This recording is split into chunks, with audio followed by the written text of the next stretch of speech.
안녕하세요. 작가와 문학에 대해 소개하는 써니제입니다. 유익하시다면 구독과 좋아요 눌러주세요.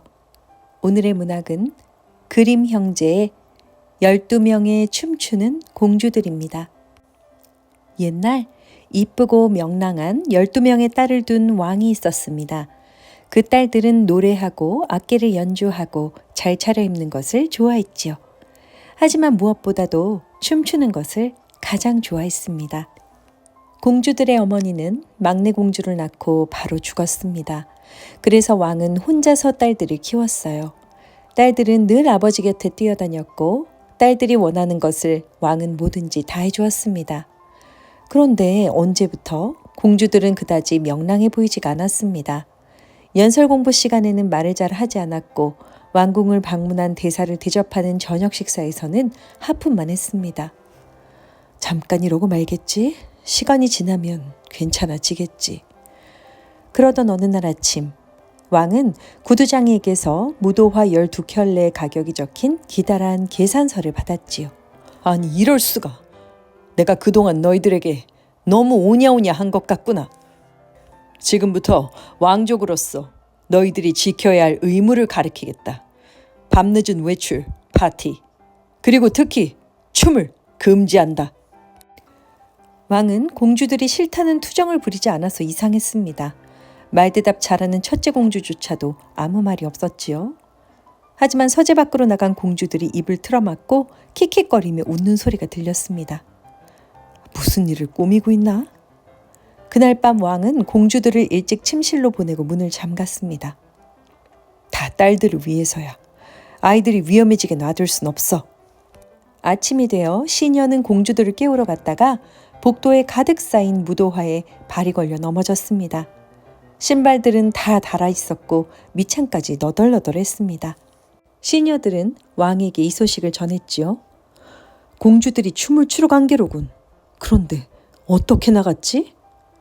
공주들의 침실은 문이 하나밖에 없는 높은 탑의 맨 꼭대기였습니다. 틀림없이 창문을 통해 빠져나갔을 거야. 왕은 공주들을 서재로 불렀습니다. 하지만 공주들은 어디에 다녀왔는지 말하지 않았어요. 왕은 공주들을 그날 밤 다시 일찍 침실로 보냈습니다. 문을 잠그고 창문마다 빗장을 채웠지요. 하지만 다음 날 아침 시녀는 너덜너덜해진 무도화가 잔뜩 쌓여있는 것을 또 보았습니다. 공주들은 이번에도 어디에 다녀왔는지 말해주지 않았어요. 누가 밖으로 내보낸 게 틀림없어. 다음 날 밤 왕은 아이의 보초병들과 함께 탑을 지켰습니다. 밤새도록 아무것도 보이지 않고 아무 소리도 들리지 않았습니다. 그런데도 아침이 밝을 때 또 다다른 신들이 수북히 쌓여 있었습니다. 왕이 무슨 방법을 써도 공주들은 매일 밤마다 춤을 추러 갔습니다. 신발 계산서가 점점 길어질수록 왕의 참을성은 줄어들었습니다. 왕은 좋은 방법이 떠오르지 않았습니다. 그래서 왕은 백성들에게 알리는 글을 만들었습니다. 왕궁에 와서 내 딸들이 밤마다 어디로 춤을 추러 가는지 알아내는 자는 공주 중에서 아내를 고를 수 있도록 하겠노라. 실패하면 내가 낼 신발값을 대신 내야 한다. 얼마 후 한 왕자가 왕의 제안에 도전하기 위해 찾아왔습니다. 그건 아주 쉽습니다. 밤새도록 깨어있다가 공주들의 뒤를 밟기만 하면 되니까요. 잘 되나 보자고. 첫째 공주가 생각했습니다. 잠잘 시간이 되자 첫째 공주는 왕자를 공주의 침실 옆에 있는 조그만 손님방으로 안내했습니다. 그리고는 따뜻한 핫초코 한 잔을 가져다 주었어요. 편히 쉬세요. 왕자님의 침대에 푹신한 베개를 몇 개 더 가져다 놓았답니다. 핫초코를 마신 왕자는 눈꺼풀이 저절로 내려왔습니다. 왕자님 때문에 오늘 밤의 놀이를 망칠 일은 없을 거야. 초콜릿 속에 잠자는 약을 넣었거든. 첫째 공주는 동생들에게 말했습니다. 왕자가 그 다음으로 알게 된 사실은 이미 날이 밝았고 시녀가 자신을 흔들어 깨우고 있다는 것이었습니다. 복도에는 낡은 신발들이 가득 쌓여 있었죠. 왕은 왕자가 밤새도록 잠만 잤다는 보고를 듣고도 별로 놀라지 않았습니다. 그 쓸모없는 녀석을 내쫓아라! 몇 달이 흘렀습니다. 수많은 왕자들이 찾아왔고 모두가 바로 앞사람보다 더 자신만만했습니다. 하지만 하나같이 수수께끼를 풀지는 못했습니다. 왕은 점점 기운이 빠졌습니다. 왕자들을 믿고 있을 순 없어. 누군가가 와서 이 모든 수수께끼를 풀어줬으면 좋겠군. 그런데 바로 다음 날 가난한 한 병사가 그 나라에 도착했습니다. 왕의 제안을 전해 듣고 자신의 행운을 시험해 보기로 결심한 사람이었지요. 병사는 숲을 지나 왕궁을 향해 씩씩하게 걸어가다가 어떤 할머니와 마주쳤습니다. 할머니가 떨리는 목소리로 불렀습니다. 젊은이, 불쌍하고 배고픈 이 늙은이를 좀 도와주구려. 병사는 할머니가 불쌍해 보였어요. 그래서 자신도 가난하고 배가 고팠지만 조금 가지고 있던 음식을 할머니에게 나눴습니다. 할머니는 연거푸 고맙다고 인사했습니다. 친절에 대한 보답으로 작은 선물 하나 주리다. 할머니는 그렇게 말하더니 들고 있던 가방을 뒤져서 거미줄처럼 가벼운 망토를 꺼냈습니다. 한번 입어보구려. 그런데 놀랍게도 망토를 어깨에 걸치자마자 병사가 보이지 않았습니다. 투명 망토군요. 이것만 있으면 춤추는 12공주의 수수께끼를 풀 수 있겠습니다. 병사는 할머니에게 고맙단 인사를 하려고 뒤돌아섰는데 어느새 사라지고 없었습니다. 병사는 망토를 가방에 조심스럽게 넣고 왕궁을 향해 걸었습니다. 왕은 병사가 왕궁에 도착한 것을 알고 저녁 식사에 초대했습니다. 이 젊은이는 왠지 달라 보이는군. 이번엔 성공했으면 좋겠어. 저녁을 먹는 동안 병사는 공주들에게 군대에서 겪은 모험 이야기를 들려주었고 공주들도 자기들이 겪은 일들을 이야기하며 즐거운 시간을 보냈습니다. 병사는 식탁에 앉은 사람들을 둘러봤습니다. 공주들은 하나같이 사랑스러웠습니다. 그때 막내 공주가 병사를 향해 수줍게 웃고는 얼굴을 붉혔습니다. 저 공주가 가장 예쁘군. 이윽고 잠잘 시간이 되었습니다. 첫째 공주가 병사에게 방을 안내하고 핫초코 한 잔을 대접했습니다. 병사는 초콜릿을 한 모금 마시려다가 막내 공주가 걱정스러운 눈으로 자신을 지켜보는 걸 보았습니다. 이걸 마시면 안 되겠군. 그래서 아무도 보지 않을 때 핫초코를 화분에 부어버렸습니다. 병사는 크게 아픔을 하고는 누워서 코를 고는 척을 했습니다. 저 사람은 멋있어. 하지만 신발값을 모두 낼 돈은 없는 것 같아. 오늘 밤엔 나가지 않는 게 좋을지도 모르겠어. 막내 공주가 말했습니다. 그럼 놀이는 어쩌고? 그렇게 마음이 약해서. 아휴, 모두 얼른 무도화를 신어? 병사는 신이 나서 소곤거리는 소리, 발끝으로 걷는 소리, 그리고 치맛자락이 바스락거리는 소리를 들었습니다. 그러다 갑자기 아무 소리도 들리지 않았습니다. 병사는 마법의 망토를 걸치고 공주들의 침실로 숨어들었습니다. 그곳은 텅 비어 있었습니다. 하지만 방 한가운데에 깔린 양탄자가 뒤집혀 비밀 계단이 드러나 있었습니다. 병사는 급히 계단을 내려갔지요. 하지만 공주들을 따라잡으려고 서두르는 바람에 그만 막내 공주의 치마를 밟고 말았습니다. 아니 누가 내 드레스를 잡아당겼어. 아니 무슨 소리야. 거긴 아무도 없어. 못에 걸린 게 분명해. 계단 끝에는 마법의 지하 공원으로 통하는 문이 열려 있었습니다. 병사는 은으로 된 나뭇잎에 다이아몬드 가루가 뿌려져 있어서 눈부시게 반짝거리는 나무들을 보고 깜짝 놀랐습니다. 지금껏 그런 광경은 처음이었습니다.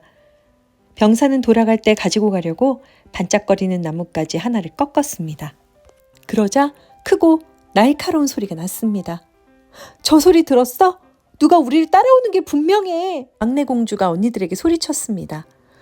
멍청하기는. 성에서 열리는 불꽃놀이 소리가 틀림없어. 첫째 공주는 앞쪽을 가리키며 말했습니다. 공주들 앞쪽으로는 호수가 달빛을 받아 반짝거리고 있었습니다. 호수 건너편에는 아름답고 사랑스러운 성이 한 채 서 있었습니다. 호숫가에는 12척의 배가 있었습니다. 배마다 공주들을 성으로 데려갈 준비를 마친 잘생긴 왕자들이 한 명씩 타고 있었습니다. 공주들은 물가로 폴짝 뛰어내려가 자기 배에 탔습니다. 병사는 막내 공주가 탄 배에 몰래 탔습니다. 병사가 공주 옆에 앉자 배가 심하게 흔들렸습니다. 오늘 밤은 왠지 이상한데? 배들이 호수 건너편에 도착하자 왕자들이 배를 묶은 다음 공주들을 안아 올려 호숫가에 내려주었습니다. 둘씩 짝을 지은 12쌍의 공주들과 왕자들이 성 안으로 들어가자 보이지 않는 병사는 그 뒤를 바싹 따라갔습니다. 거울이 달린 커다란 문 한 쌍이 눈앞에서 활짝 열렸습니다. 그곳은 벽을 따라 거대한 황금 거울이 쭉 붙어 있었고 커다란 크리스탈 등불이 환하게 비치는 웅장한 연회장이었습니다.